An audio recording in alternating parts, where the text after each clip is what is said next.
mengangkat Hasan Nasbi sebagai penasihat khusus Presiden bidang komunikasi.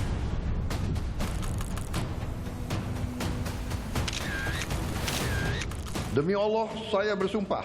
Demi Allah, saya bersumpah bahwa saya akan setia kepada Undang-Undang Dasar Negara Republik Indonesia tahun 1945 demi dan berbakti saya kepada bangsa dan negara.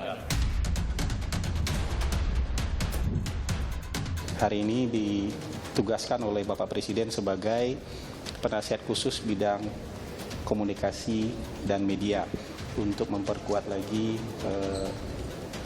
bidang komunikasi yang diperkenalkan oleh pemerintah supaya pesan-pesan yang ingin diketahui oleh publik itu bisa lebih baik lagi, bisa jauh lebih sampai dan bisa dipahami oleh masyarakat. Termasuk juga mungkin nanti dari pemerintah tentu kan harus juga meluruskan hal-hal yang berita-berita, pemahaman atau informasi yang tidak benar terhadap pemerintah.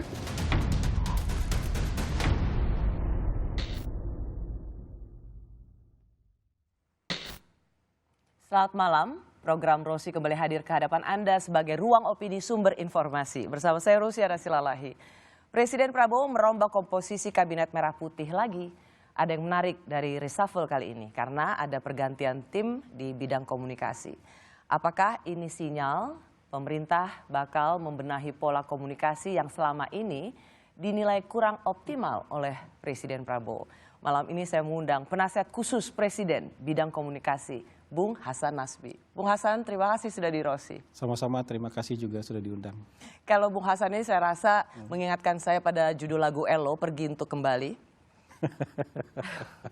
Atau ada brand burger di Amerika yang ngetop sekali namanya In and Out. Oh, in and out. Atau out terus in ya? Out terus in.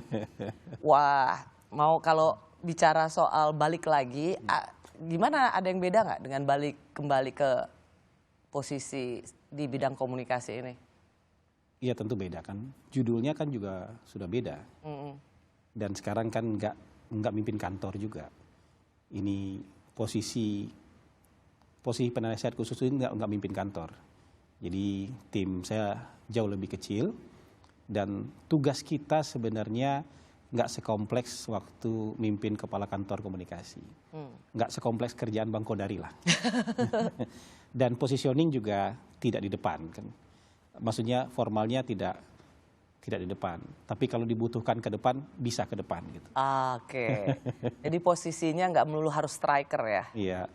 Kan sebenarnya kalau secara resmi kan sudah ada juru bicara. Ya. Juru bicara itu kan Mensesnek kan? Kemudian kepala Bakom itu juga juru bicara.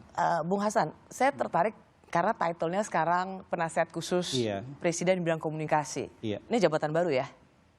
Penasihat khususnya sudah ada perpresnya, tapi bidang komunikasinya. Pembidangannya aja. Ini naik kelas dong dari kemarin kepala komunikasi Presiden. Naik kelasnya itu gimana? Enggak Karena naik. penasehat loh. Enggak, kalau ininya disetarakan aja. Kalau statusnya kan mendapatkan hak dan fasilitas setara aja dengan yang kemarin, setara anggota kabinet. Kenapa aku bilang penasehat? Nggak semua orang bisa mendapat title penasehat. Emang Bung Hasan ini sudah bisa nasehatin Presiden? Kalau memberi masukan sudah diberi kesempatan berkali-kali oleh Presiden.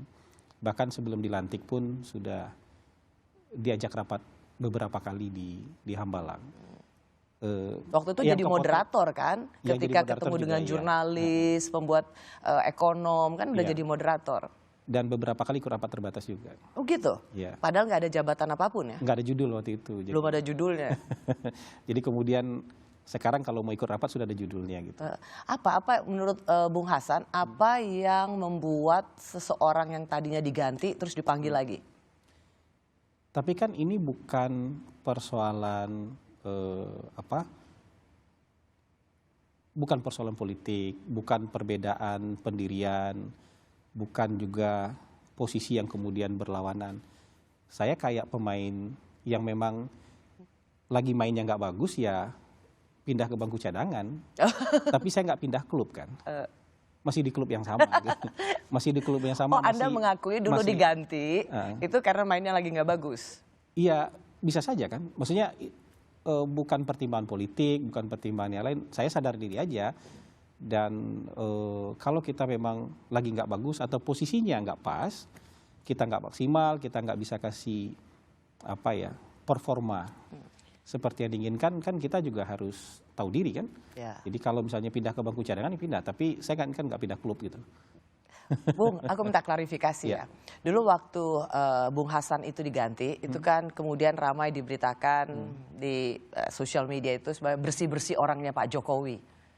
Ya terus kalau yang sekarang apa dong? Nah sekarang katanya Solo kembali lagi. Gitu. Ya. Apakah benar Bung Hasan ini representasi hadirnya kembali Pak Jokowi di timnya Pak Prabowo? Kalau menurut saya orang yang mengaitkan keputusan-keputusan Pak Prabowo hari ini kemudian dengan bersih-bersih orang Jokowi atau kembalinya orang Jokowi, itu pasti akan menemukan kesimpulan yang salah. Kan presiden kita ini bukan patung. Presiden kita ini orang yang paling powerful di Republik ini saat ini. Siapapun yang jadi presiden dia akan jadi orang yang paling powerful. Jadi kalau dia mengeluarkan orang dari tim yang lagi main, itu keputusan beliau. Ya. Kalau beliau masukin lagi, orang itu juga keputusan beliau. Jadi nggak ada urusannya dengan orangnya siapa. Gitu. Atau dan yang paling mengherankan saya, kenapa harus dipertentangkan antara Pak Prabowo dengan Pak Jokowi? Mereka kan sekutu. Ya. Kan aneh analisis berbasis pertentangan antara Pak Prabowo dengan Pak Jokowi. Orang sekutu kok. Orang yang jadi tim yang kemarin nggak sama-sama Pak Prabowo aja diajak masuk kabinet kok. Mohon maaf ya, maksudnya Caimin kan kandidat cawapres di klub sebelah, jadi Menko. Kemarin Menteri Lingkungan Hidup juga salah satu tim sukses di Mas Anies. Tim lain. Diajak masuk sama Pak Prabowo. Anda ingin mengatakan kalau toh memang mengambil orang yang terasosiasi dengan Pak Jokowi, kenapa aneh? Kan sekutunya Pak Prabowo. Atau begini, saya juga mendengar kenapa Bung Hasan ini dipanggil lagi, karena podcastnya setelah nggak menjadi, dulu kan namanya sebelum PCO, apa namanya, ganti-ganti melulu sih namanya. Mikrofon Hasan Nasbi tetap. No, sebelum diganti ke Bakom namanya. PCO. Principal Communication Office, nah, Presidential Communication Office. Nah, karena katanya Bung Hasan ini sering bikin podcast yang betul-betul membela kebijakan presiden dan Pak Prabowo happy dengan itu. Nah, kalau bicara belain presiden sekarang dan dulu kan sebenarnya apa sih kenapa Bung Hasan baru-baru belakangan ini saja di-assess ternyata ini bagus ini untuk menjadi bagian dari komunikasi presiden. Kalau itu walau alam lah. Tapi kayak yang saya bilang tadi, saya kan nggak pindah klub. Keluar lapangan nggak main lagi, iya. Tapi kan saya nggak pindah klub. Apa yang sebenarnya ingin diperkuat oleh presiden dari sisi komunikasi, Bung Hasan? Jadi ini nggak ada urusan dengan misalnya komunikasi lemah, komunikasi belum optimal. Tapi kan pemerintah senantiasa harus terus memperkuat semua lini, termasuk lini komunikasi. Jadi kalau misalnya ada tambahan, itu kayak tambahan tenaga, kayak tambahan mesin, kayak tambahan cc mobil lah, kayak tambahan sumber daya manusia yang mengurusi persoalan-persoalan komunikasi. Tapi kan kehadiran Bung Hasan atau kemudian Mas Angga diganti dari Bakom terus Mas Kodari yang masuk, itu kan bukan tanpa alasan. Tentu kan ada strategi yang ingin diubah. Ya kayak format ini aja, kayak format pelatih mau formasi berapa ini? Mau 2 penyerang, mau 1 penyerang, mau 3 pemain bertahan, mau 4 pemain bertahan, itu formasinya kayak gitu aja itu sebenarnya. Kenapa? Apakah selama ini komunikasi kurang strikernya? Karena kalau kita lihat Bung Kodari kan dia memang rajin untuk... Mungkin harus lebih, mungkin harus lebih, nanti kalau kata-katanya menyerang orang ngespinnya jadi beda. Tapi memang harus lebih agresif. Lebih agresif itu karena sekarang informasi yang beredar itu banyak sekali. Baik yang bisa dipertanggungjawabkan maupun yang tidak bisa dipertanggungjawabkan. Dan dunia digitalnya nggak ada regulasi yang cukup kuat untuk mengatur apakah ini informasinya benar atau tidak. Apakah Bung Hasan, kesalahpahaman koreksi terhadap saya, tapi begini, semakin banyak jubir, apakah memang semakin membuat komunikasi tentang kebijakan kepala negara itu bisa diterima dengan baik? Mungkin dalam bahasa Inggris the more is the merrier. Tapi rasanya untuk jubir, apa nggak makin Tapi ini? kan nggak ada teori tunggal untuk itu. Orang mungkin salah beranggapan bahwa semuanya harus satu pintu, itu salah. Masa menteri ke lapangan ditanya orang dia nggak boleh jawab, itu juga salah. Menteri juga punya otoritas untuk menjawab pertanyaannya wartawan. Kalau ditanya saat itu, masa dia harus lempar tanya sama jubir? Persis. Nggak begitu kan? Ya, kalau secara teknis seperti itu. Tapi kalau untuk urusan teknis iya. Tapi banyak sekali orang yang kemudian what so called jubir, apa tidak membuat Tapi semakin... saya bukan jubir loh. Ya, penasihat khusus. Apa Saya enggak bukan jubir loh. lebih membingungkan ya? Enggak. Kan lebih memperkuat sekarang pesannya seirama apa enggak. Jadi alat musik itu makin beragam juga makin indah kok. Asal nadanya sama kan. Ya. Asal chordnya selaras kan. Ya. Gitu. Yang kalau sumbang-sumbang itu kan yang bikin ininya. Tapi selama chordnya selaras, tambah banyak alat musik itu tambah bagus kok. Nyanyiannya sama kok. Harusnya begitu, tetapi sekarang kan juga sering mendapat keterangan yang berbeda-beda. Nah, pernah nggak sih Bung Bukan Hasan keterangan yang berbeda-beda. atau penjelasan yang bertolak belakang satu sama lain? Contohnya apa? Contohnya, misalnya soal mobil impor dari India, sudah kemudian ditengahi oleh wakil ketua DPR, ditunda dulu, tetapi kemudian ternyata mobilnya sudah ada di Tanjung Priok. Nah, buat saya itu bukan keterangan yang berbeda-beda, tapi ada otoritas-otoritas kelembagaan yang belum betul-betul padu. Kan ada lembaga-lembaga baru juga. Ada lembaga ini kalau main bola itu ya pasti ada juga yang kena kartu kuning. Ada yang slidingnya nggak pas, kena kaki lawan. Ada juga yang kayak begitu. Tapi bukan berarti secara keseluruhan timnya bermain jelek, nggak kayak gitu. tetapi lebih kepada karena masih ada lembaga baru. Kasuistik lah. Nah, Kasuistik. tapi Anda mengakui dong kalau yang seperti ini membuat publik merasa bahwa merasa bahwa sesuatu kebijakan ini seperti bertolak belakang, sudah dibilang ditunda dulu tetapi ternyata ada. Kan ini bukan melulu tentang ini koordinasi yang cukup fatal.